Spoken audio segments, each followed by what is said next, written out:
La la la la. Good morning, Kuya! Good morning mga kasangbahay. Friday today, March 8 na, 2019.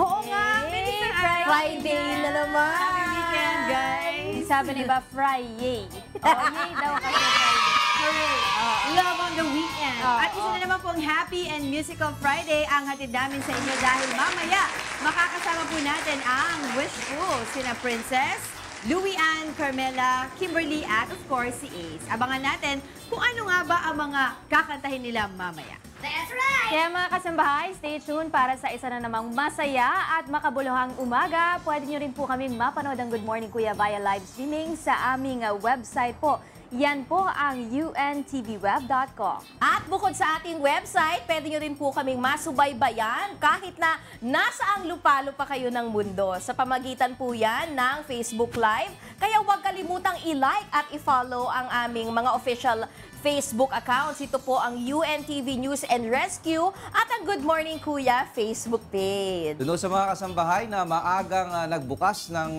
kanilang mga telebisyon o kaya naman hoy nakatuto ko kayo sa ating FB Live sa mga oras na ito. Narito po ang ilan sa mga balitang aabangan nyo ngayong umaga.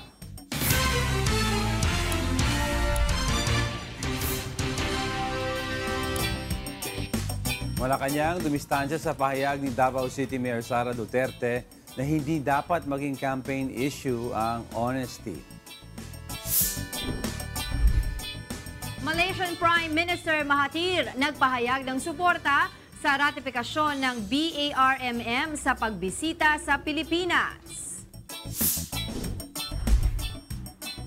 Mahigit 80 bilanggo sa San Rafael, Bulacan, balik sa pag-aaral sa ilalim ng Alternative Learning School Project ng Department of Education. Bilang ng namatay sa tigdas sa Calabarzon, umabot na sa 100. At Filipino singer, grand winner sa Stars of the Albion Grand Prix 2019 sa London, United Kingdom. Yan ang mga balitang aabangan ng ating mga kasangbahay. Bukod sa mga yan, meron pa kaming mga inihanda para sa ating mga viewers. Sino sa inyo ang familiar sa Malaysian Airlines Flight 370? Yan yung wala. Oo, iba na Kami nare-resolba. Yes, oo. Missing. Well, tungkol dyan kasi ang ating babalikan sa ating Today in History. At sino naman sa inyo ang mga kulang sa tulog? Taas ang kamay!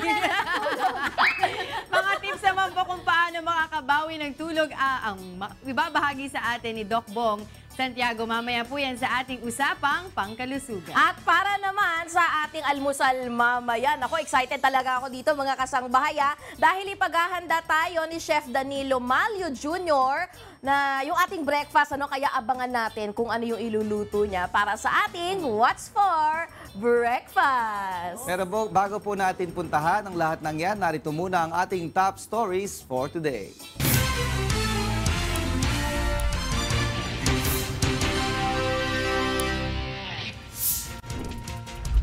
Singil sa kuryente ng Meralco, tataas ngayong buwan. Panukalang batas na direktang tutulong sa mga consumer upang mapababa ang singil sa kuryente, pasado na sa Bicameral Conference Committee. Halos 100% ng mga nakakagat ng aso o nakakalmot ng pusa na walang bakuna kontra rabies namamatay ayon sa Department of Health. Mahigit 2,000 pulis inalis na sa serbisyo dahil sa katiwalian sa ilalim ng Duterte administration. Alamin, mga hindi dapat gawin kapag may sunog.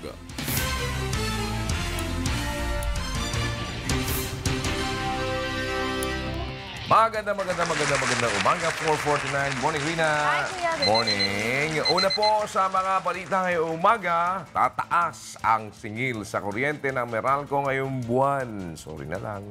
Samantala, nag-abiso naman po ang Manila Water na asahan na ang limitadong supply ng tubig ngayong Marso dahil sa pagbaba ng water level sa Angat at La Mesa Dam.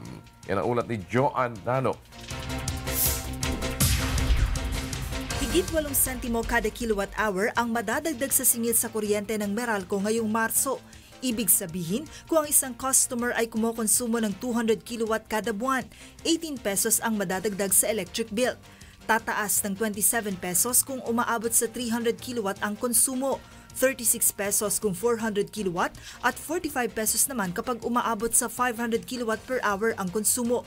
Ayon sa Meralco, bunso dito ng pagtaas ng singil sa wholesale electricity spot market dahil sa manipis na supply ng kuryente sa Luzon at maintenance shutdown ng ilang planta.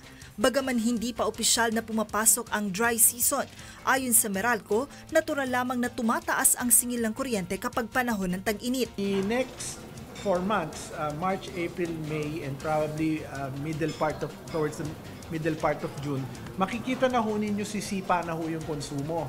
With that, you can expect electricity bills to go up as well dahil mas madami kang ginagamit na kuryente. So as demand increases and supply right now is a bit challenged because of the series of yellow alerts, then there will definitely be pressure for prices to go higher. Sa pagtaya ng Meralco, inaasahang mas tataas ang demand ng kuryente dahil sa epekto ng El Nino, lalo na kapag sumapit ang buwan ng Mayo.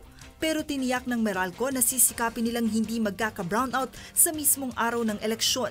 We are all planning na wag tayo magkaroon ng any adverse events. Pero we are also prepared for any possibility to ensure na hindi naman disrupted ang election. Samantala, nakararanas na ng mas mahinang pressure ng tubig simula kahapon ang libu-libong customer ng Manila Water dahil malapit nang umabot sa critical level ang tubig sa Lamesa Dam. Dito pangunahing kinukuha ng Manila Water ang supply ng tubig para sa kanilang mga customer. Ayon sa tagapagsalita ng Manila Water na si Jeric Sevilla, malapit nang umabot sa 69 meters na critical level ang tubig sa Lamesa Dam kaya't magbabawas sila ng supply. Kabilang sa mga lugar na maaapektuhan nito ang Marikina, Pasig, Taguig at ilang bayan sa Rizal. Unang-una, in-announce na ng Pag-asa na meron tayong El Nino. Kinakailangang mag-reduce tayo ng production. So ibig sabihin, medyo kulang yung yung supply.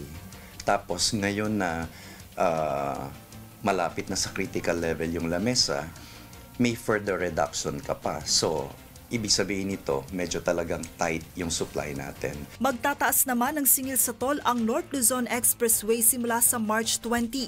Sa open system na sumasakop sa Balintawak, Mindanao Avenue, Karuhatan, Valenzuela, Caloocan, Maykawayan at Marilao, Bulacan, dagdag na 10 piso ang ipapataw para sa Class 1 vehicle, 23 pesos naman sa Class 2, habang dagdag na 29 pesos sa Class 3 na mga sasakyan. Tataas naman ng 18 centavos per kilometer ang toll rate sa closed system mula Balintawak at Mindanao Avenue hanggang Santa Ines at Mabalacat City. 22 pesos ang madadagdag para sa Class 1 vehicles, 56 pesos kung Class 2, habang 67 pesos naman para sa Class 3 na sasakyan. Bunsod nito, inaasahang magtataas rin ang presyo ng gulay sa palengke dahil sa dagdag gastos ng pag-aangkat ng mga ito mula sa Hilagang Luzon. Mataas ang toll gate po, tataas din yung gulay gawa ng yung mga biyahera po namin, malaking gastos nila, babawi nila ngayon sa mga gulay. Kasi tataas ang toll gate, di tataas din ang tracking. Bigay ng gulay, tataas din. Apektado ang mga tendera. John Nano, UNTV News and Rescue, Pasig City. Pasado na sa Bicameral Conference Committee ang Murang Kuryente Bill. Sakaling maging ganap na batas ito, makakatipid ang isang consumer ng 50 piso kada buwan sa kanilang electricity bill sa unang taon pa lamang ng implementasyon nito. Para sa iba pang detalye, narito ang report ni Nel Maribo. Agad na nagkasundo ang Bicameral Conference Committee sa ilang pinagtatalo ng probisyon ng Murang Kuryente Bill. Ang naturang panukalang batas ay direktang tutulong sa mga consumer upang mapababa ang singil sa kuryente. Ito ay sa pamamagitan ng paggamit ng mahigit 200 billion peso Malampaya Fund bilang pambayad sa utang ng National Power Corporation o NAPOCOR para sa stranded contract cost at stranded debts. Ang dalawang item na ito ang ilan lamang sa pinapasan ng mga consumer sa kanilang electricity bill. Kung makikita natin sa ating electricity bill, meron doong universal charges for stranded costs and stranded debts.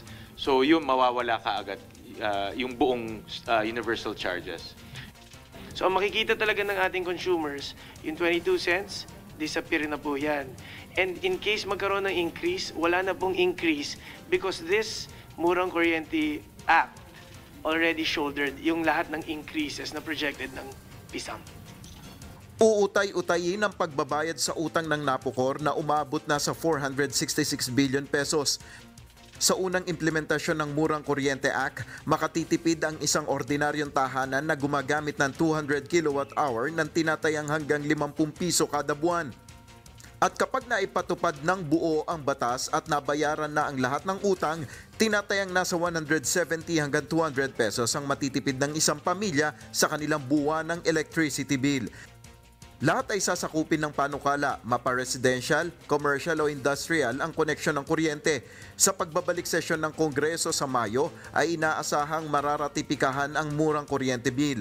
Pagkatapos nito ay pirma na lamang ni Pangulong Rodrigo Duterte ang hihintayin upang ito ay maging ganap na batas. Nel Maribuhok, UNTV News and Rescue, Senate of the Philippines.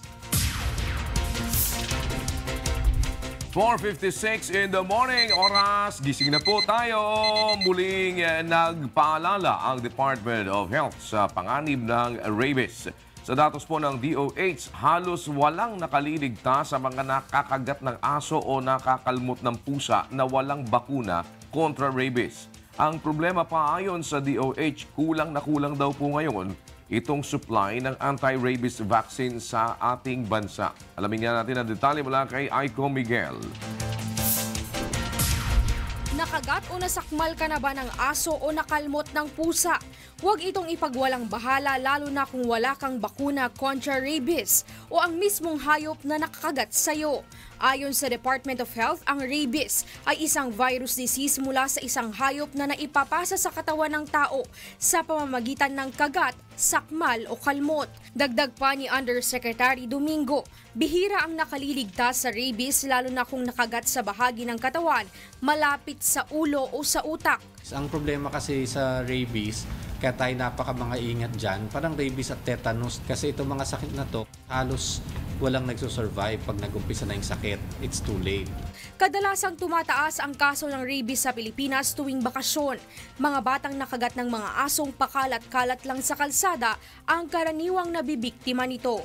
Siyempre pag bakasyon yung mga bata, wala na sa eskwela, naglalaro maghapon, naglalaro sa kalye, and then dito talaga nagkakaroon tayo ng dumadami ng cases ng nakakagat ng aso. Si Aling Rose Ann, nag-aalala para sa kanyang anak na nakalmot ng pusa. Dumugo ito ng bahagya at namaga pero hindi pa napapabakunahan. Naglalaro siya nung time na dyan. Tapos biglang may naghabulan na pusa at aso. So siya yung nakalmot ng pusa. Kinuskus ko lang ng bawang tapos may nagsabi nga sa akin na pa-injectionan siya. Pero tinignan ko naman medyo mababaw kaya hindi naman na siya hindi siya nilagnat. Ayon sa DOH, dapat itong mabakunahan. Hindi sapat na sabunin o gamutin sa pamamagitan ng alternatibong panggagamot ang bahagi ng katawang nakagat ng hayop. Hindi pa rin tayo nakakasigurado syempre, no? Kailangan pa rin natin yung antibodies na lalaban sa rabies. Abril noong nakaraang taon, iniulat ng World Health Organization na kontaminado ang mga supply ng bakuna kontra rabies sa buong mundo. Kaya't kulang na kulang ang supply ng Rabipur ngayon sa Pilipinas. So we're asking everybody to be extra careful kasi talagang meron pa tayong shortage ng ating anti-rabies vaccines for humans sa buong mundo. Doble ingat din ang dapat gawin sa mga batang may sugat dahil posible silang magka-rabies kapag nadilaan ito ng aso o pusang walang bakuna. Aiko Miguel, UNTV News and Rescue, Manila. Sa iba pang balita, umabot na sa mahigit 8,000 pulis ang pinatawan ng disciplinary action dahil sa pagkakasangkot sa iba't ibang katiwalian. Mahigit 2,000 sa mga ito ang tinanggal na rin sa kanilang serbisyo. Yan naman ang ulat sa atin ni Lea Ilagan. Nanindigan ng Philippine National Police na hindi nila kinukonsinte ang mga pulis na nasasangkot sa katiwalian.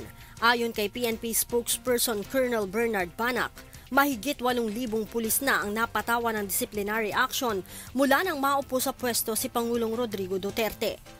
Aniya, mahigit 2,000 sa mga ito ay inalis sa serbisyo, kabilang ang mahigit 400 na sangkot sa kalakalan ng iligal na droga.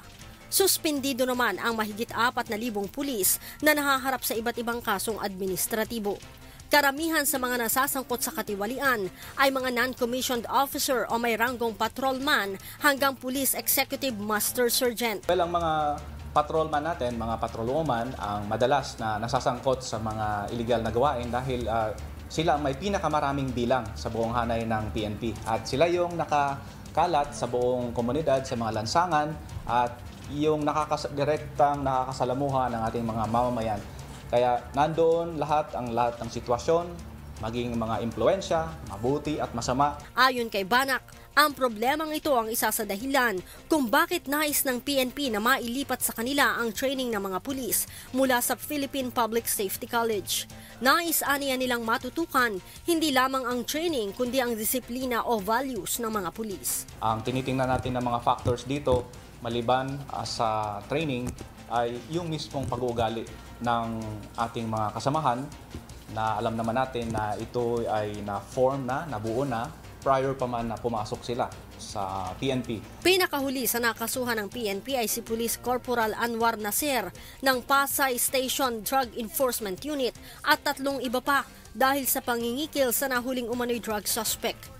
Ganon din si PO2 Marlo Kibete ng District Drug Enforcement Unit ng Eastern Police District na nanghingi din ng pera sa nahuling suspect sa illegal na droga. At ang 7 pulis sa Las Piñas na sangkot naman sa kidnap for ransom. Leia Ilagan, UNTV, News and Rescue, Campo Crame. Oy, March ngayon, kaya po Fire Prevention Month. Pero alam nyo, pagka ganitong mga buwan, sabi nga nila, parang mas dumadalas ang sunog. Dahil batay sa datos ng Bureau of Fire Protection, nadoble pa ito hong bilang ng mga nasawi sa sunog mula Enero hanggang Pebrero ngayong taon, kumpara sa kaparehong panahon noong 2018. Ano nga ba ang mga dapat na gawin para makaligtas sakaling magkasunog sa inyong lugar? Alamin natin mula kay Mon Hocson.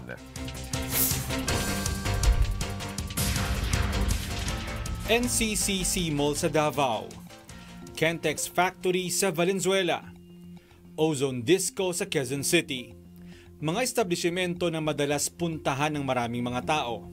Ilan lamang ito sa malalaking sunog na naganap sa bansa na kumitil ng maraming buhay. Matapos ang mga insidenteng ito, nabuo ang iba't ibang mga polisiya upang hindi na maulit ang mga ganitong pangyayari. Pero bukod sa mga batas at ordinansa, dapat ay handa rin tayo upang maingatan ang ating sarili sa panahon ng sakuna gaya ng sunog. Narito ang ilan sa hindi dapat gawin tuwing may sunog, lalo na sa isang establishmento. Ayon sa UNTV Rescue, huwag kalilimutang alamin at itanong kung saan ang fire exit o emergency exit kapag napunta sa isang mall o isang establishmento.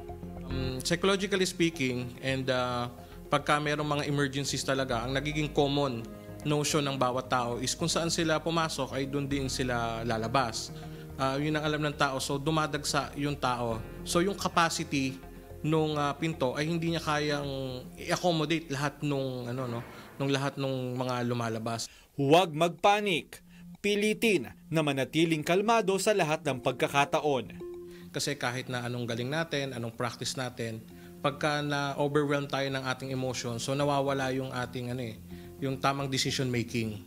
Kung sakaling matrap sa isang kwarto, pwedeng gamitin ang basang tela o panyo at itakip sa ilong upang huwag masuffocate. Kung makakakita ng usok, huwag itong sasalubungin. Karamihan ng namatay sa sunog ay dahil sa suffocation. And we need to drop. So kailangan talaga natin gumapang kasi yung good oxygen ay nandoon sa baba. Kasi yun ang nagiging number 1 cause ng death during sa fire. Huwag pupunta sa banyo. Hanggat maaari, gumawa ng paraan na makalabas ng gusali. Dahil pagka nandyan na daw yung apoy, ay magbubuhos lang sila, which is mali po. Dahil nga katulad ng sinabi ko kanina, number 1 cause na nagiging death is yung smoke inhalation. Huwag agad bubuksan ang pinto. Maaring mainit ang doorknob dahil sa apoy. mas mabuti na damhin muna ito bago buksan. Kung makakasaksi naman ng sunog, huwag unahin na kunan ito ng video o picture. Humingi agad ng tulong upang mailigtas sa mga biktima. Laging tatandaan ang mga payong ito na mapapakinabangan natin sa panahon ng sakuna.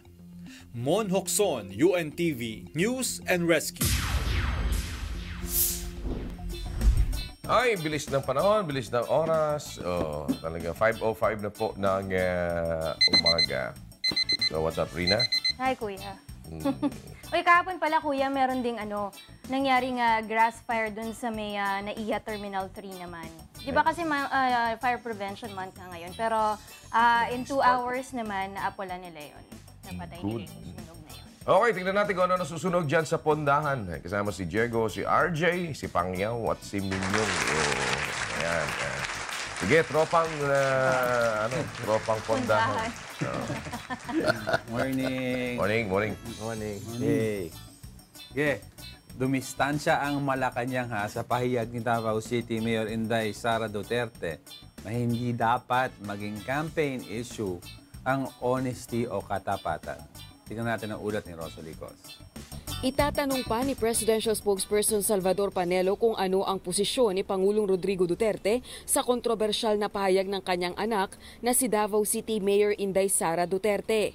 Naging kontrobersyal at umani ng puna ang pahayag ng presidential daughter na hindi dapat maging issue sa panahong ito ang honesty o ang katapatan. Sinasabi ko sa kanilang lahat, walang isang kandidato dyan na hindi nagsisinungaling, kaya hindi dapat nagiging issue ang honesty ngayon. Ang gagawin natin sa kanila na they deliberately say false statements on stage about against the administration of President Duterte. So, lahat sila sinungaling. Lahat ng tao sa mundong ito sinungaling. Ayon kay Presidential Spokesperson Panelo, opinyon nito ng presidential daughter at tumangging sagutin kung sang-ayon siya rito. Is honesty important to the president? I will have to ask him that. Ha? Siyempre, that's a personal, parang kumbaga, kasi baka gaya ni Mayor Sara, kay Mayor Sara, hindi importante yung honesty for this particular election. His description of some of his candidates, and I quote, fundamentally honest. If he comes up with such description, what does this say about his opinion about honesty? Sino, si Presidente? Yeah. I will ask him exactly what does he mean by fundamentally honest. Kasi if it's if it's not big deal, why would he even describe his candidates as fundamentally honest? Siguro his dealings with him shows that he was, or the candidate was honest during his stint. So hindi natin alam yung stand pa ni Presidente about voting honest candidates. Hindi ko, basta ang stand ni Presidente, let's have a credible, honest election. Yun ang sinasabi niya. Credible and honest election. Honest election, ibig sabihin, walang daya ang eleksyon. Sa isa namang pahayag, ipinaliwanag ni Inday Sara na hindi dapat atakihin ng tinatawag niyang black hole candidates ang ibang kandidato sa usapin ng honesty dahil sila mismo ay mga sinungaling at ang taong bayan anyang nakakaalam na hindi sila nagpapakatotoo sa kanilang mga sarili. Ayon naman kay Vice President Leni Robredo, hindi fair sa taong bayan ang okay lang ang maging sinungaling ngayong panahon ng eleksyon dahil pang-iinsulto ito sa electorate o sa mga Pilipinong bumoboto.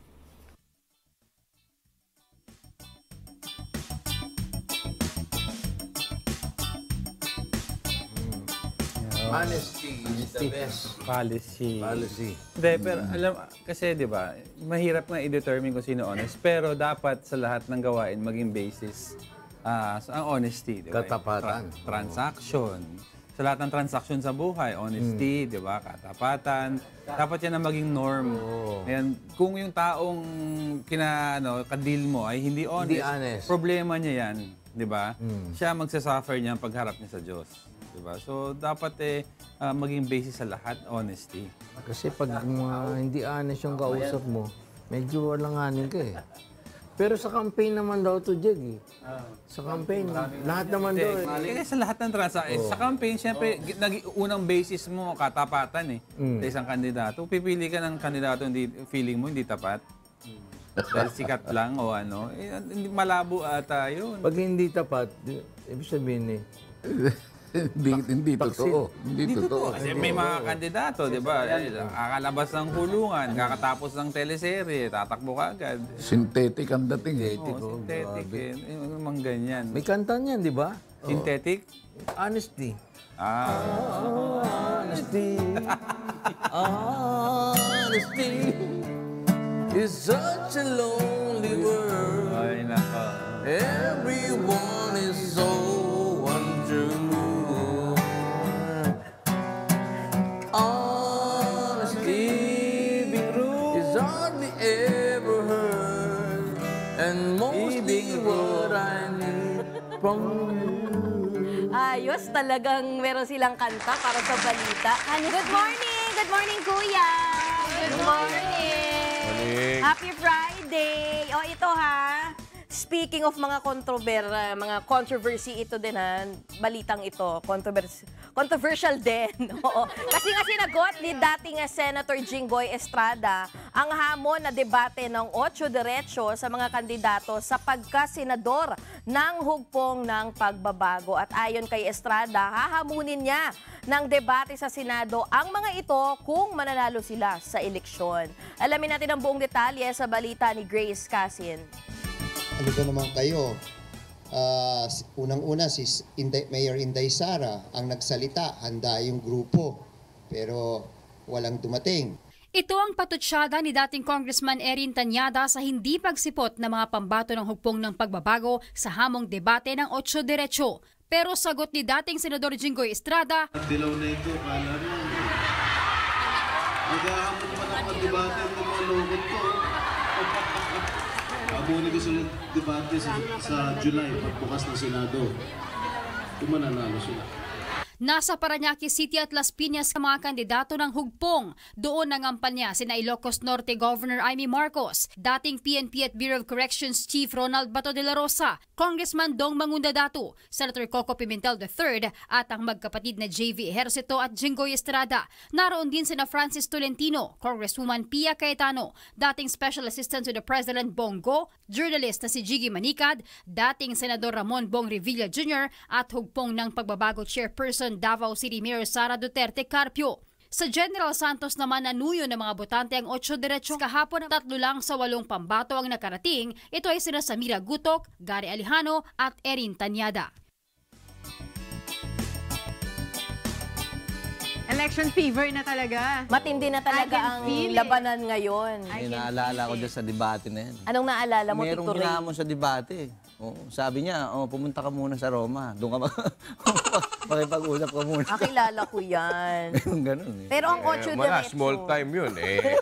Yung isa, nangingi ng $20 million. Kung mo makipag-debate ako sa'yo, bigyan mo akong $20 million bago ako makipag-debate sa'yo. Grabe naman yun. Gusto muna ng talent fee. Patindin talent fee. Lahat ngayon gusto na mag-debate. Pero ito muna ha, may sasabi ka ba, Kikay? Hindi, dadagdag ko lang doon sa report, Tita Angel. Itong 8 diretso kasi, nire-request nila na kung pwede sana yung COMELEC daw ang mag-host ng kanilang debate. Pero sige, Tita Angel. Wala nang panahon. Oo, kaso wala nang time. Wala na. Pero ito muna ha, punta muna tayo sa ibang bansa. Pagbabawal na ng Singapore Ministry of Health ang paghalo ng ingredient na may partially hydrogenated oil sa mga food product. Alamin natin ang buong detalye ng balita na mula kay Annie Cecilia na nasa Singapore. Annie? Ano ba yung Iranian tatay? Tapos yung ngayon? Good morning, Kuya. Good morning, Angela. Ipinahayag ni Senior Parliamentary Secretary of Health ni Sir Amrin Amin noong nakaraang Miyerkules na ipagbabawal na sa mga manufacturers ang paghalo ng isang ingredient na partially hydrogenated oils or PHO sa mga pagkain na kanilang ipoproduce at ilalabas sa merkado. Ayon sa World Health Organization, ang PHO ay isang major source of artificial trans fat na nakakapinsala sa kalusugan at walang benepisyo sa kalusugan. Nagiging dahilan rin ito ng mataas na porsyento ng heart disease. Sinabi ng MOH o Ministry of Health na mayroong 4 na kategorya ng mga produkto ng pagkain na siguradong naglalaman ng PHOs, gaya ng mga snacks, baked goods, prepared meals at fat spreads o mga palaman sa tinapay. Halos 10% ng mga ganitong produkto ang kasalukuyang nasa merkado. Ang ban na ito ay applicable sa lahat ng mga pre-packed food products. Sa ngayon, Angela, ang mga regulasyon sa trans fat ay nalalapat lamang sa mga fats and oil. At bilang alternatibo ay hinihikayat naman na gumamit ng sunflower oil at canola oil na unsaturated at healthier. Noong 2013, ipinakilala ng Singapore ang batas na naglilimit ng amount ng trans fat content sa fats and oils na ibinibenta sa merkado. Ang regulasyon ay sumasaklaw sa lahat ng mga locally manufactured and imported fats and oils para malimitahan ang paggamit ng nasabing ingredient. Nakatulong ito upang mabawasan ang average daily trans fat intake ng mga Singaporeans mula 2 grams noong 2010 hanggang 1 gram noong nakaraang taon. At ayon sa Ministry of Health, ang pagban sa mga manufacturers na gumamit ng PHO ay hindi dapat magkaroon ng masamang epekto sa pagpipiliang pagkain ng Singaporeans at presyo ng mga bilihin. Patuloy na kumukonsulta ang Ministry of Health sa mga industry player at relevant agencies kung paano maipapatupad ang ban. Gayon din ang pagbibigay ng time for them to adjust, lalo na sa mga manufacturers. At magpapalabas pa ng karagdagang impormasyon ang Ministry of Health sa mga susunod na panahon. At yan muna ang latest mula rito sa Singapore. Back to you dyan, Angela. Yeah, Annie, one question lang. Kailan yung specific date ng pag-implement nila nung ban na yan? At saka, paano yung mga old products na merong partially hydrogenated oil? Are they going to pull it out, recall it in the market, or hayaan muna nilang maubos? Yes, Angela. Sa ngayon, pinag-uusapan pa nila at kumukonsulta pa yung MOH o Ministry of Health sa mga manufacturers kung paano nila ipapatakbuhin itong ban na to. So sa ngayon, wala pa silang date or eksaktong date kung kailan nila ito ilulunsad. Pero yung sa mga nasa merkado na, nasa labas na o nasa grocery stores na yung mga ibang product, ay nandun pa rin sila. Siguro pagdating ng panahon ay kanilang ipupull out na yon isa-isa. Alright, sige. Maraming salamat sa iyo, Annie Mancilla, live sa Singapore. Tatay! Yes. Babati kami. Ay, babati daw muna sila. Go ahead, Annie. Yes! Yan. Mula rito sa Singapore, good morning, Kuya! Maraming salamat sa inyo dyan, Annie and the gang sa Singapore. Or alam nyo ba, dapat meron tayong sapat na kaalaman doon sa mga sakuna daw, sinasabi. Talaga. Sabi na ng mga eksperto kasi daw, pag lumalabas ngayon sa isang pag-aaral na malaki yung epekto sa mental health ng isang tao, yung makakaranas siya ng extreme weather events, gaya ng wildfire at bagyo. SD ba yun? Para malaman natin yung detalye, nandito alamin natin kay Danica Santos, live mula po sa New York, USA. Good morning, Danica! Good morning, Kuya. Good morning, Ray. Napagalala ang Center for Disease Control and Prevention na ang mga nakaranas na extreme weather ay maaaring maapektuhan ang kanilang mental health. Itinuring na extreme weather events ang pagbaha, wildfire, extreme temperature gaya ng sobrang init na klima at malakas na bagyo. Ayon sa CDCP, maaaring panandalian o matagal ang mental health problems na maranasan. Naobserbahan ito ng mga researchers ng high levels of anxiety and post-traumatic stress disorder sa mga nabiktima ng Hurricane Katrina noong 2005. Ganito rin ang naobserbahan sa mga nakaranas ng mga pagbaha, heatwaves at wildfires. Ayon sa pag-aaral, mataas ang level ng post-traumatic stress disorder o PTSD at anxiety sa mga nakaranas ng matinding bagyo. Mataas naman ang rates ng aggression behaviors kapag mayroong high temperature. Dagdag ba dito kapag nangangailangan ng mag-evacuate, lumipat sa ibang lugar dahil sa matinding weather events ay maaaring magkaroon ng adjustment disorders. Ipinapayo ng Center for Disease Control and Prevention na dapat maging handa sa mga nasabing extreme weather at events. At sabi na rin ay tulad na paghahanda sa mga comprehensive disaster management sa isang pamilya o individual dahil mahalaga ang pagkakaroon ng sapat na kaalaman upang mapanatiling ligtas sa mga panahon ng sakuna. At yan muna ang update ngayon dito sa New York City, balik dyan sa Pilipinas. Yes, Danica, kumusta ang temperature ngayon dyan sa New York? Yes, ang temperature ngayon dito ay 0 degrees temperature, 0 degrees Celsius. Napakalambing ngayon dito at nababagya na magsusnow ngayon. Okay, maraming salamat. Danica Santos, live mula sa New York, US of A. Punta natin ating makasama sa pondahan ni Kuya Daniel. Take it away. Hello! Sige, thank you. Oh, senti tayo ngayon, ha? Oo, nakita ko si RJ.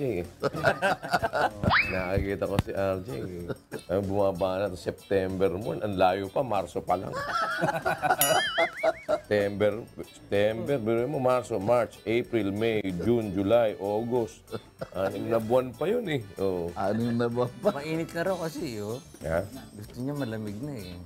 Malamig pa. Malamig pa. Babalik pa si Amihan. Malamig pa ngayon. Ilaban pa. Paglabas mo, di ba? Nararamdaman pa. Pag umaga, ganyan. Oo, pag umaga. Traffic na ba sa inyo? Gumanda yung traffic.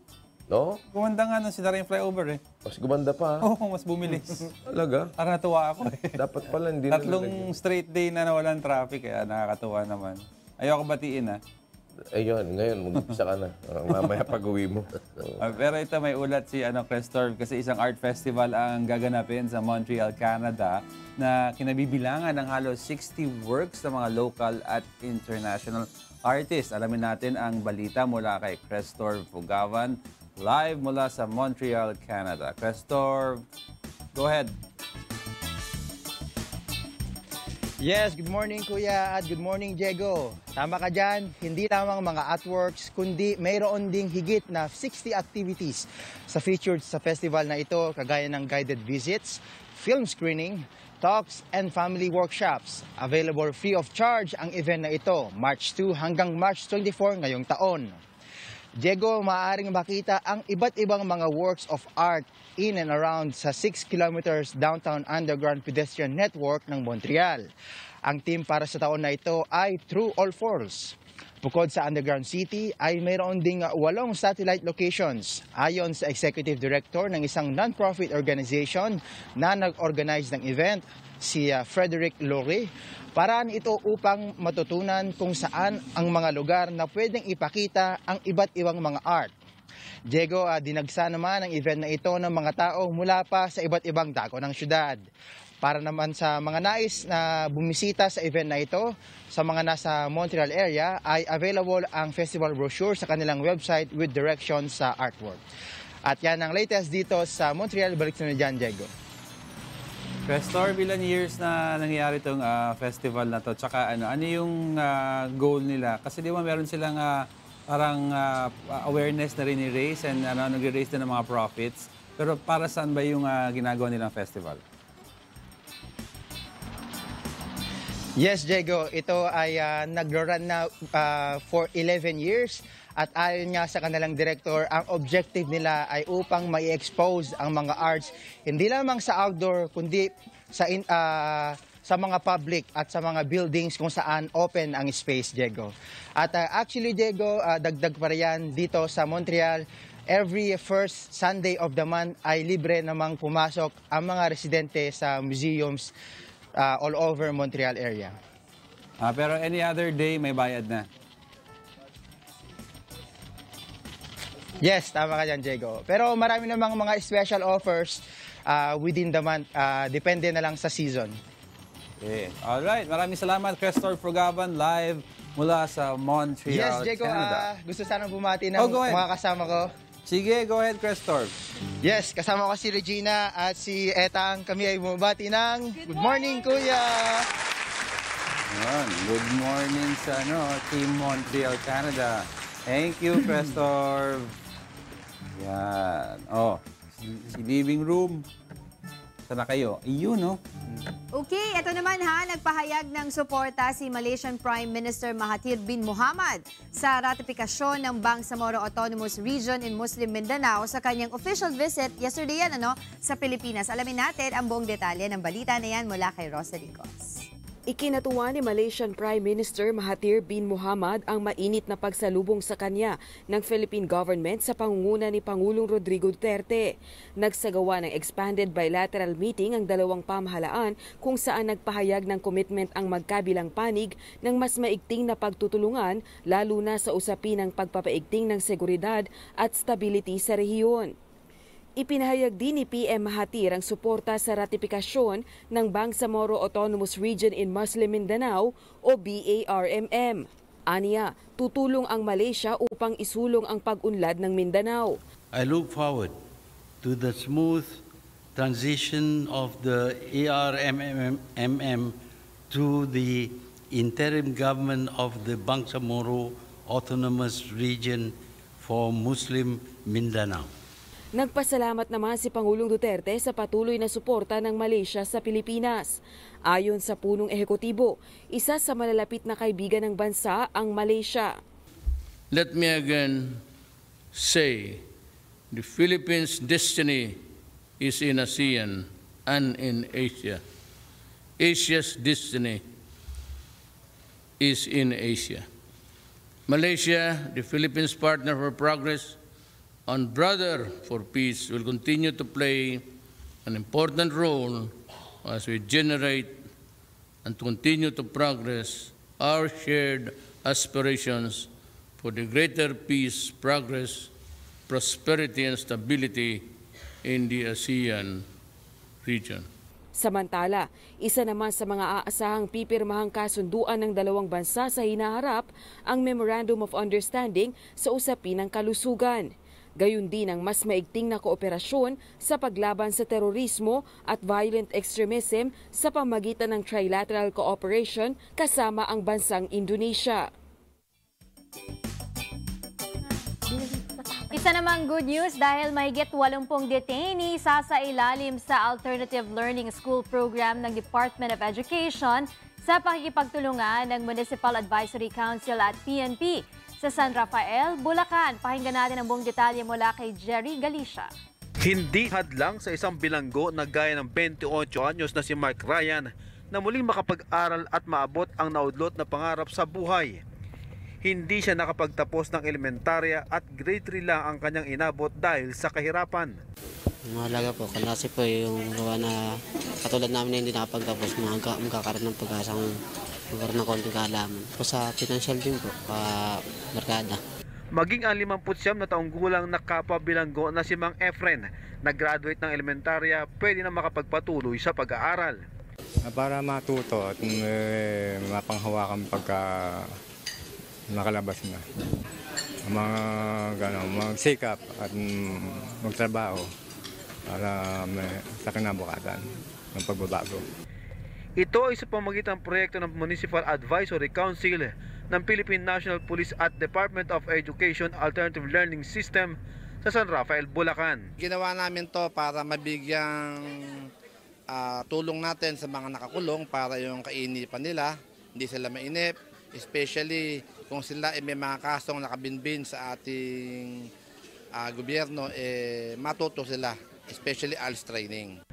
Ayon sa DepEd, kakaiba ang magiging pagtuturo ng mga ALS mobile teachers sa mga bilanggo kumpara sa mga out-of-school youth na hahanapin pa sa mga liblib na lugar at kabundukan.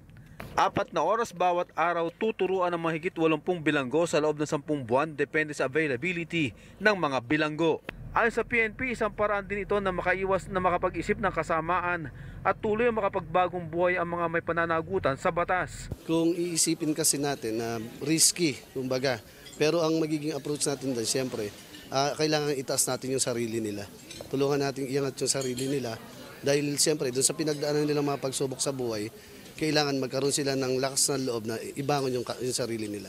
Pinagkalooban din ang mga bilanggo ng school supply at uniforme na magagamit sa kanilang pag-aaral sa ilalim ng DepEd ALS. Okay, para po sa ating verse of the day mula po sa Psalms 27:14, Wait for the Lord, be strong and let your heart take courage. Wait for the Lord. Mag-antay ka sa Panginoon, ikaw ay magpakalakas at magdalang tapang ang iyong puso. Oo, umasa ka sa Panginoon. Mababasa din po yan sa ating Omega Digi Bible application.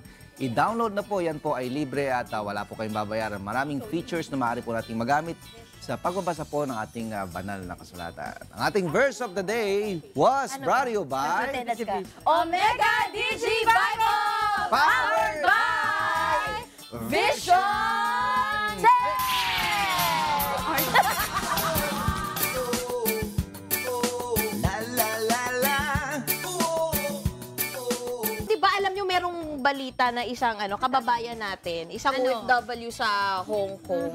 Nung nalamang may cancer siya, gusto na siyang ipauwi nung kanyang amo. Naisip ko lang talaga na marami tayong mga kababayan na nagkatabaho sa ibang bansa bilang Para mga domestic helpers dito rin, para pantusto sa mga pamumuhay ng kanilang mga kamag-anak dito sa Pilipinas. Pero alam nyo swertihan na lang talaga ngayon kung yung amo mo mabait, tsaka mapagmalasakit. Kasasaktan. Diba? Kasi ang dami-daming mga report na narinig natin. Oo, minamaltrato, inaabuso, na talaga naman pagkasalba-salbahe. Pero kapag sa mga ganyang mga issue, ano ba dapat yung gagawin kapag yung amo mo walang konsiderasyon at yung nangaabuso pa? Lumipat ka na sa baho. Diba? Dapat bang lumaban? Dapat bang hayaan ba? Yes, alamin po natin yan mula po kay Brother Eli Soriano sa atin pong Biblically Speaking.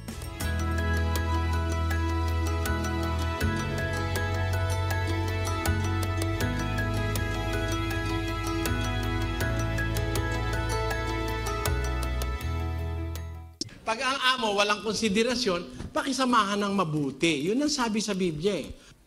Mga alila, kayo'y magsisuko na may buong takot sa inyong mga Panginoon, hindi lamang sa mabubuti at mahihinahon, kundi naman sa mababagsik. Ayun.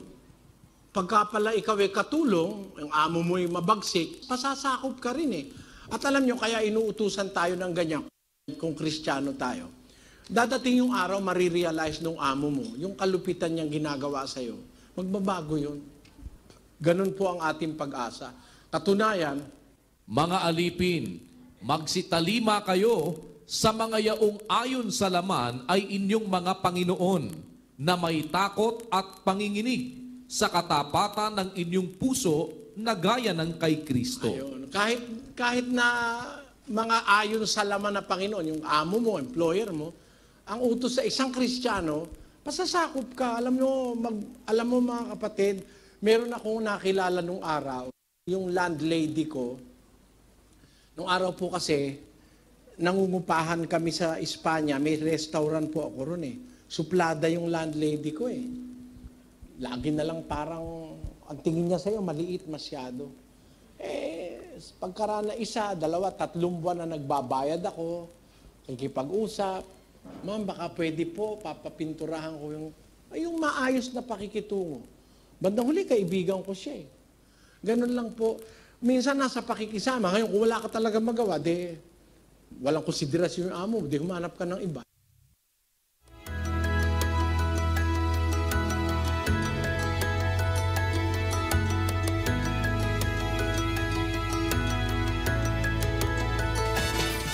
Meron kasi akong napanood no minsan, na-record dahil sa Middle East area yun, yung isang kasama sa bahay, ang ginawa niya, yung mismong urine niya, nilagay niya dun sa papainom niya sa amo niya.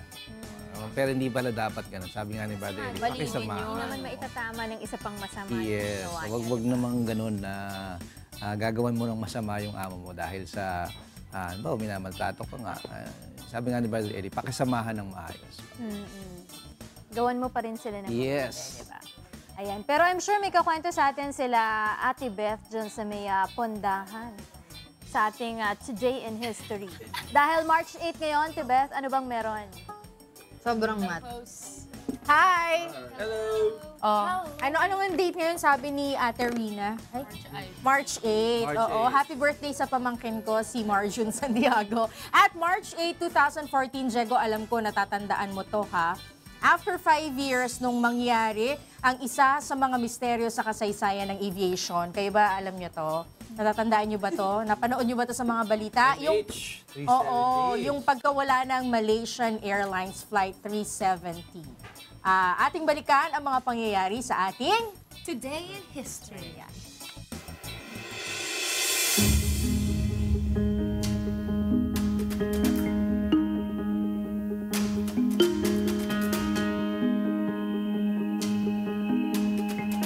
March 8, 2014, nangyari ang isa sa itinuturing na greatest aviation mysteries of all time, ang pagkawala ng Malaysian Airlines Flight 370. Nakatakda sana itong lumapag sa Beijing Capital International Airport sa China. Sakay na nasabing eroplano ang 227 pasahero at 12 crew.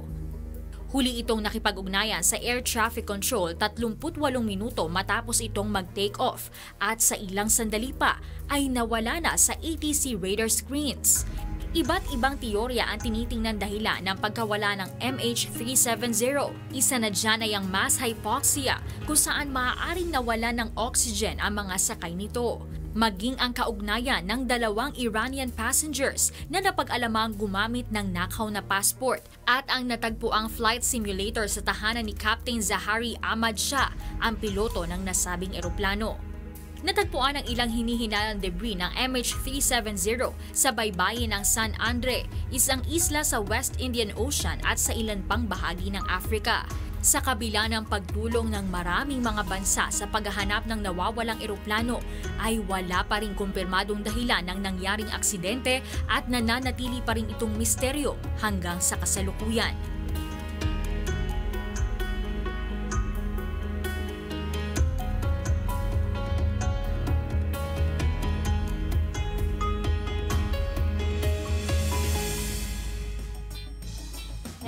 Yung Iranian cleared na yan eh. Na-clear yun. Pati yung pilot dalawa. cleared. Oo. Pero yun nga, yung mga unang lumabas, yung conspiracy theory, di ba, na baka hinayjack kasama yung mga crew, di ba? 12 crews. Pero yung recent findings on January, may lumabas na report na pinatay yung transponder nila twice.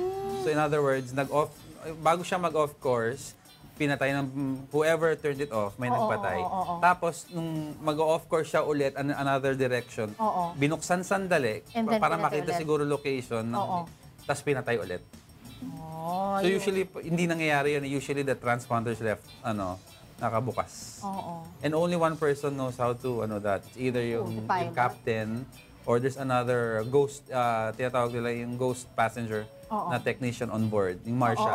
Dalawa lang sila ang may Air alam. Marshal. Yung Air Marshal. Air Marshal, So it's still hanggang ngayon, yun nga, sabi nga sa report na ang daming mga bansang nagtulungan, may mga private din na mga companies na naggawa sila for 6 months, hinanap din nila, pero wala. Sa history to ng aviation. Sa history in aviation. Hindi aviation. alam ano nangyari. At pinakamagastos, of course. Imagine mo, i-search nila yung buong, di ba? Walang resolve eh. Ang sakit sa family, no? Hindi mo alam ano nangyari. Walang closure. Lahat sila. Totally 239, pati yung mga crew. Pati yung crew. Pati mga crew, kasi 27. Iba-iba. Pinakamarami, of course, Malaysian and Chinese. Dahil yun yung Malaysia, China, yung takbo niya. And then, merong 3 Americans. Wala namang Filipino, no? Walang Filipino. Wala. And may marami pang mga ibang mga nationalities. Lahat ng angle kasi cleared eh. Pero sabi mo, kailan may nakita yung wing? May nakitang part na confirmed na part Confirmed of na part, no? And it doesn't describe an explosion daw. Or even a crash, na accidental crash. Alam mo, marami pa ako napanood mga docu na mga theory nila na dinala daw sa isang lugar, ginawang I don't know. Ang dami. Ang daming mga versions, no? Well, hindi na natin alam ano nangyari. Diba naalala ko dyan si Amelia Earhart kasi hindi rin... Nag-disappear din. Oo. Pero nasasabi nito ni Mr. Bean. So, ganun daw ang nangyari. Nasabi? Sa Banawi daw yung pecha. Chinap-chap. Taas ang kamay ng walang tulog. Walang tulog. Basta may gising. Pero kahit wala dito si Doc Book, meron siyang mga tips na ibibigay kung paano daw makakabawi ng tulog. Dito po yan sa ating usapang pangkalusugan.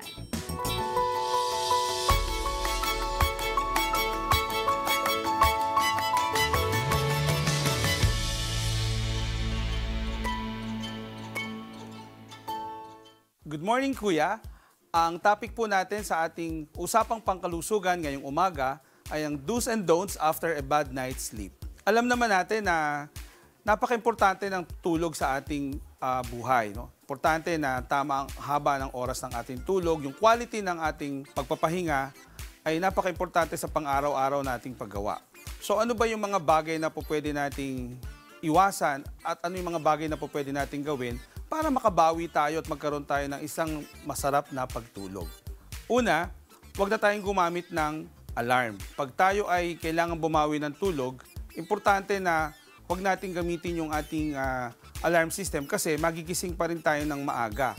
Well, in fact, yung pinagkaiba ng 10 minuto na adjustment sa pag-alarm natin ay baliwala kumpara sa idadagdag nating 1 oras. Yun ang nakita dun sa pag-aaral. So, very important na kung hindi tayo gagamit ng alarm, at least makadagdag tayo ng 1 oras man lang sa ating pagtulog. Pangalawa, kung tayo ay napuyat the day before, yung susunod na araw ng pagtulog natin, kung tayo ay natulog sa tamang oras na target natin, gumising pa rin tayo dun sa oras na pagising. Huwag tayong magdagdag. Kasi pag maaga tayong natulog at dinagdagan natin yung haba ng oras, karaniwan, hindi ito nakakabuti sa atin. So, nagiging mas parang mabagal tayo sa susunod na mga araw. Pangatlo, magpaaraw tayo. No? Get some sunlight. Kasi very important na tayo ay naaarawan. Malaking bagay yan sa ating routine sa pang-araw-araw, lalo na para magkaroon tayo ng gana sa pagtulog sa gabi. No? Pang-apat, kung gusto mong uminom ng kape, bawasan mo lang, huwag masyadong madami, huwag yung pangkaraniwan. Kasi ang kape, nakakagising, di ba? So, kung gagamit tayo ng kape o iinom tayo ng kape, itry natin yung decaffeinated. Panlima, of course, importante ang ehersisyo. Do some exercises. Importante yan sa blood flow. Lalo na, pag ang ating ehersisyo ay gagawin natin ng mga ilang oras bago tayo matulog. So, pang-anim, gumamit tayo ng nap time. Pero depende sa minuto ng pagtulog. Pag 20 minutes, importante yan para maging alert tayo sa mga gagawin natin pagkatapos ng 20 minutos sa pagtulog. Pero kung gusto natin ng mas mahaba-haba, sabi sa pag-aaral, yung 90 minutes will be very effective para sa ating creative activity. Pang-pito, huwag tayong uminom ng alcohol. Yung mga inumin nakakalasing, nakakaantok yan sa simula. Pero minemetabolize na ng ating liver yan sa ating katawan, doon tayo nagigising. Doon nagigising ang diwa natin, mas lalo tayong hindi nakakatulog. Number 8, well, yung pag-inom ng melatonin, pamisa-misa na-advise natin yan. Although ang katawan natin talaga nagpuproduce naman ng melatonin. Kaya lang may mga individuals na kinukulang pa rin ang melatonin sa katawan. So yung 1 to 3 milligrams a day, few hours bago matulog, makakatulong once in a while sa atin. Of course, kumain lang tayo ng mga light snacks o light meal sa gabi.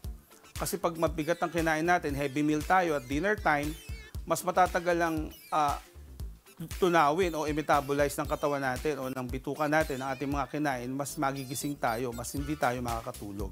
Of course, don't smoke. Very important, wala tayo nung ganitong bisyo. Kasi alam naman natin na nakakasama ito sa ating baga, sa ating paghinga, at of course, makakaabala to sa ating mahimbing na pagtulog. Yung ating karaniwang ginagawa, yung nagbubukas pa tayo ng computer o nag-i-internet tayo, huwag nating gagawin. Kasi yung ilaw ng computer na ini-emit niya para makapagbasa tayo o makapag-surf tayo, masama sa katawan natin yon, especially masama sa mata natin. Of course, very important, hydration. Drink the exact amount. Huwag yung masyadong marami like 8 glasses or maybe 2 to 3 glasses sa gabi dahil mag-iihi naman tayo. So, ang tendency, magising ka sa madaling araw, masisira rin yung tulog mo. Just enough na ma-hydrate yung katawan natin. Muli, ako po si Dr. Bong Santiago para sa Usapang Pangkalusugan.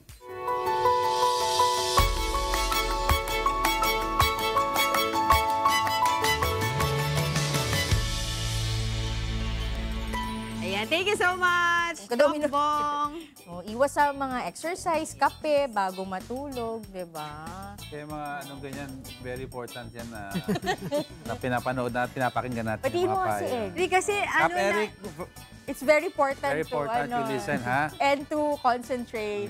Kasi talaga, pag lalo na tayo, di ba, ang dami natin mga ginagawa. Talagang minsan talaga hinahanap natin yung tulog eh. Pero sabi mo nga, mas mabuti na yung walang tulog kaysa walang gising, di ba? Kaya yung mga bata, di ba, lagi nilang sinasabi, ayaw nila matulog. Ako nung bata, bawal lumabas pag hindi natulog ng tanghali, di ba?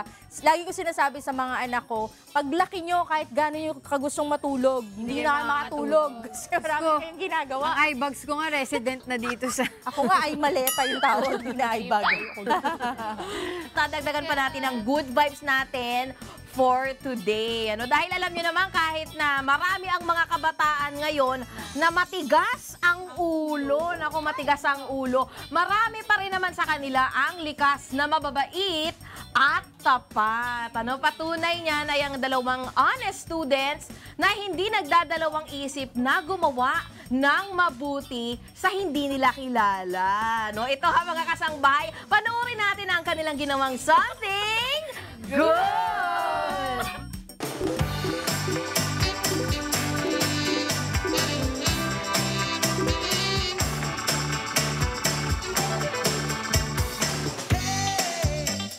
Ika nga ng kasabihan, honesty is the best policy. Yan ang isa sa mga ipinakitang kabutihang asal ng dalawang mag-aaral sa lungsod ng Valenzuela.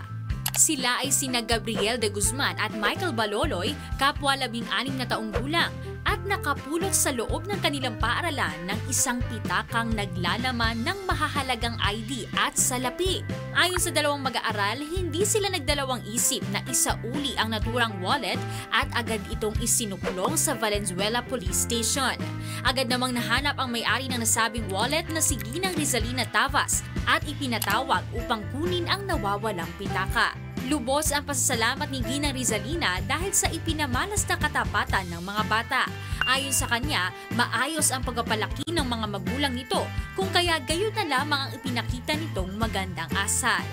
Bukod kay Ginang Rizalina ay humanga din ang mga netizen at nagpahayag ng kanilang mga reaksyon. Good job, kids! Yak proud ang mga parents nyo sa inyo. Maging mabuting ehemplo kayo sa ibang kabataan. God bless both of you! Nakakatuwa. Kahit sa loob mismo ng pamantasan, di ka matatakot mawalan eh. Kahit maiwan mo man saan ang gamit mo, may magbabalik at magbabalik. Salute!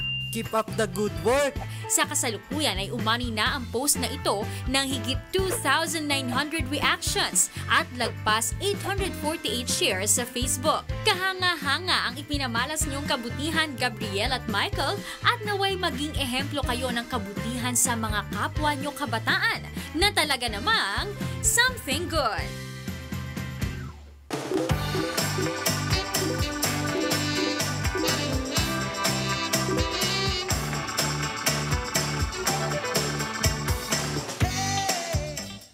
Nakakatuwa nga naman talaga, di ba, yung ginawa nung kabataan. Maganda rin yung pagpapalaki ng mga magulang nila, di ba? Kasi yun yung mga batang nagsusuoli ng mga gamit, ng mga pera, di ba? Tapos yung mga natututunan din nila sa mga teacher nila. Maganda sana, dapat tularan pa yan ng mas marami, di ba? Kayo ba kapag nakakakuha kayo ng wallet o kahit anong relo? Mukhang may experience kayo, ah. Isusoli nyo ba? Pag yung sa loob ng bahay ko nakuha ng pera, sa loob ng bahay namin, hindi ko susoli. Isa sa inyo lang yun eh. Oo, sa amin lang din yun eh. Diba? Ako dati may napulot ng 1K sa ilalim ng ref namin. 1K?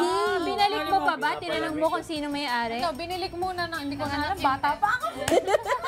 Binili ko, tapos nung dumating yung pinsan ko, nawawala yung 1K ko. Nakita niyo yun. Pero paano napunta sa rep yung 1K? Sa ilalim. Nahulog.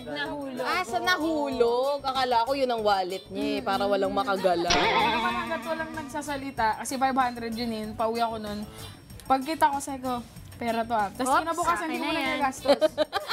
Tapos wala naman nagtanong, hindi ako na lang. Practical lang daw.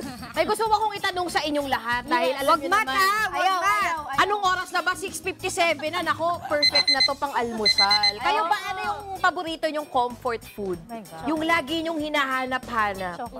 Tosino. Tosino? Ikaw Because tosino is to refuse. Tosino. Tosino. Tosino? Akala ko tosino. Sometimes you have to see, no, di ba? Why? Refuse. Ay, nako. Pero ikaw, ano comfort food mo? Friday na, Chocolate. tigilan nyo na yan. Kaya pa si Friday. Ikaw, Tito Diego, what's your comfort food? Bacon. Wala. Lahat comfort food. Bulalo. Ay, talaga comfort Ako, food yan. kanin. Supplement. Kanin lang. Ikaw, Kim. Ito kanin lamig eh. Uy, ano ka? Comfort food. Sabi niya kung nagkakanin daw ba ako? May sabaw. Kanin.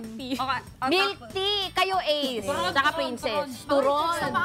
Maanghang. Diba? Ako, masarap talaga yan. Ako, nagutom tuloy ako Bakit sa ba? mga... Ito na tayo ba? Carmi! Ano? Comfort food mo. Madam, ano comfort food mo, madam? Lahat.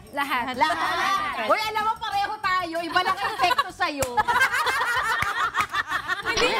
Sa akin kasi, sa akin dinedeposito talaga. Hindi kasi ganito, itong si Chef Carvina, yung masarap talaga magluto ito ng mga hamburger, na kapag daw kasi nalulungkot sila o bad mood sila nung kanyang mga kapatid, yung mother dear niya, ito yung recipe na ipinamana sa kanya. Ano kaya ito? Diba, ano kaya ito yung ipinamanang recipe sa kanya ng kanyang mahal na ina sa ating Cook It Right, Pamana!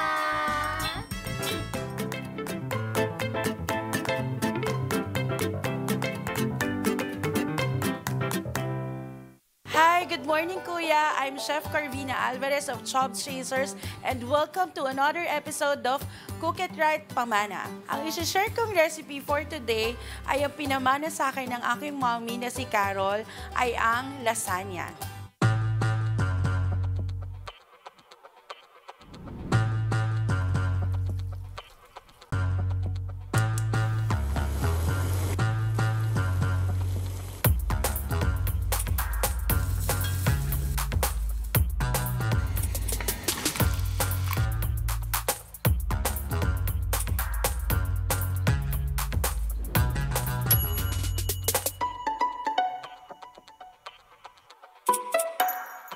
Ito ang napili kong recipe dahil ito ang laging niluluto ng aking mommy kapag birthday celebrations namin o kapag may mga magagandang okasyon or kapag nalulungkot kami. Ito ang ginagawa niyang comfort food. At ngayon naman mga kasambahay, ako naman ang mag-share sa inyo na pinamana sa akin ng Mama Carol. Narito naman ang mga sangkap na aking gagamitin.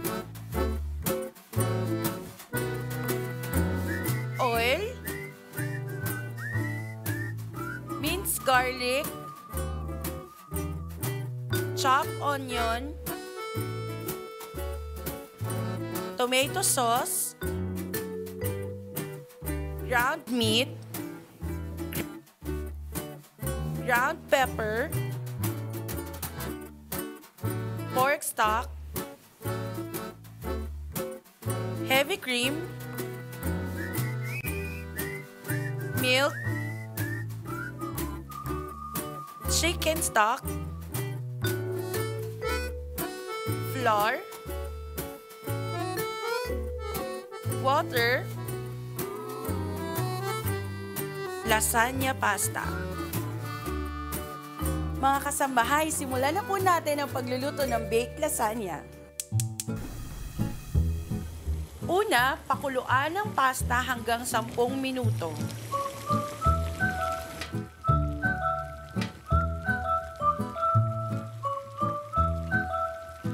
Pangalawa, igisa ang chopped onions, minced garlic at ground meat. Hanggang sa maluto, isunod ang tomato sauce. Pakuluan hanggang 10 minuto. Ilagay ang ground pepper at pork stock. Pakuluan ng 10 minuto hanggang sa maging thick yung sauce niya. Isunod, igisa ang onion, garlic, at saka ilagay ang heavy cream. Susunod naman natin ilalagay ang milk at ang chicken stock. Pakuluan hanggang 10 minuto at saka ilagay ang flour at water. Pagkatapos natin maluto ang mga sauces, i-assemble na natin ang pasta kasama ang mga sauce.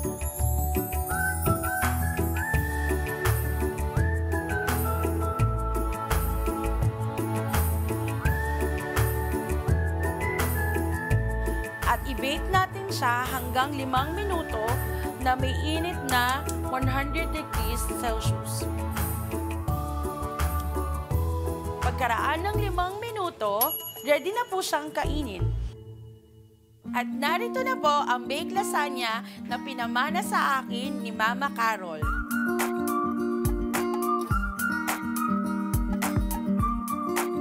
At muli, ako po si Chef Carvina Alvarez ng Chobs Chasers at muli tayong magkita-kita sa panibagong episode ng Cook It Right Pamana ng Good Morning Kuya.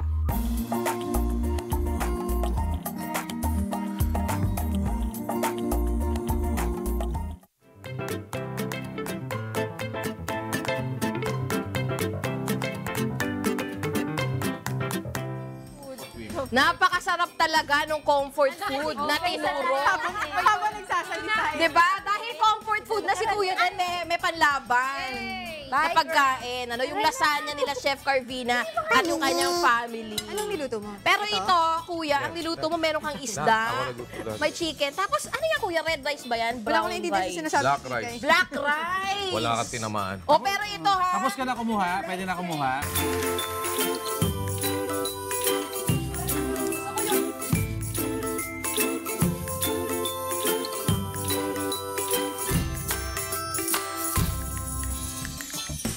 Uy, tama-tama, Kicks. Ano?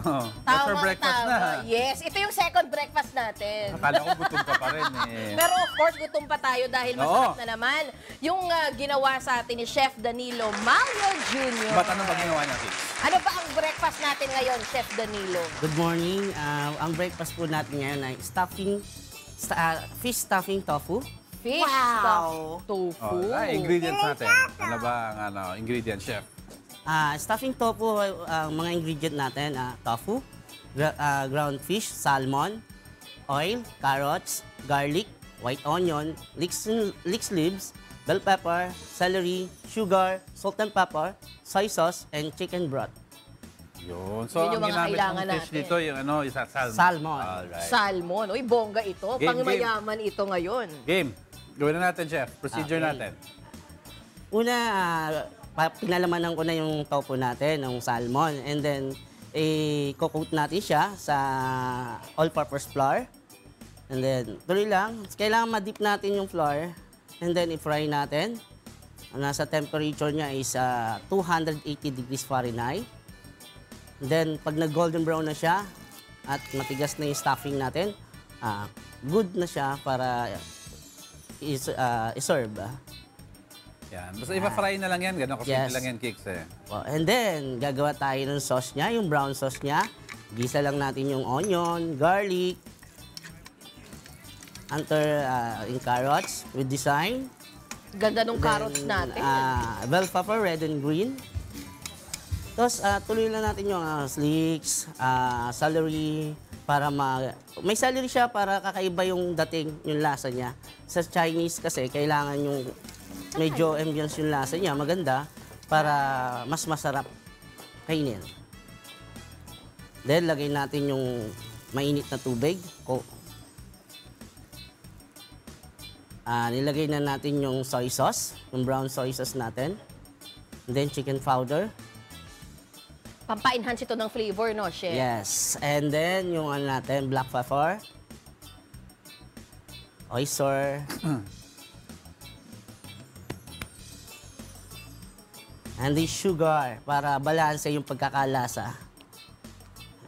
Yan yung natin. Ano yung nilagay mo lastly, Chef? Last yan yung celery natin. Yung celery. Akala ko, pamintan ko ba eh. And then, siyempre, lagyan natin ng konting sesame oil para mas maganda yung amoy. kakaiba. Pandagdag lasa. And then, yan na, pinalapot na natin siya. Yung slurry. Slurry niya. To add na broth ng chicken. Sa huli, lalagyan natin ng sesame oil para shiny. Tulad ng product natin, shiny siya. Then, yan po yung sauce natin ng fish stuffing tofu. Ito na, ang ating fish stuffed tofu. Tapos, ano yung katabi niyan, Chef? Mukhang masarap din. Ito po, Chinese chow mein noodles. Oo, naku, mukhang mapapasarap ka naman. Pork po. Pork. Okay. Yummy. Next. Ano ba yan? Ito po yung ano natin, vegetables, stuffing. Para mahilig tayo sa stuffing, ano, Chef? May stuffing siya, kaso hindi siya stinoff. Yan, dami handa. Ang ganda ng presentation na very colorful. Sige, Chef, paano ka ba makokontak ng ating mga kasambahay? Kung gusto nyong kumain ng authentic recipe, punta po kayo sa MOA, sa Modern Shanghai. And then, yung mga kasama ko, binabati. Pwede na bumati? Sure! Go ahead, Chef. Binabati ko yung asawa ko. And then, kung kontakin nyo ako sa Facebook ko na danilomalio@yahoo.com, 0993-3360971. Yun po. And then, yun, bumabati po ako sa mga anak ko. And then, asawa ko, mga kasamahan ko sa trabaho sa Modern Shanghai, yung mga chef na kasilala ko. Chef Jo, lahat na. Yung mga family and friends mo din, Opo, Chef. opo. Mga family and friends. Ni Chef Danilo Malio Jr. Thank you, Chef! Na-excite na kaming kumain ng iyong mga niluto. Makaka-round 2 na naman ako. Thank you, Chef. Next time ulit. Alright. Thank you. Bumabulong-bulong. Father Earth, happy weekend. And Doc Joseph Emperor and Ninang Happy Lisa. weekend. Hello. Hi, Gab. Hi, Gab. Hello, morning. Alright, meron pa kayo. Regards. Belated pala. Ma'am Nina, good morning. Thank you po. Dad ni Ate Bigay ni Pet. Ma'am Nina to.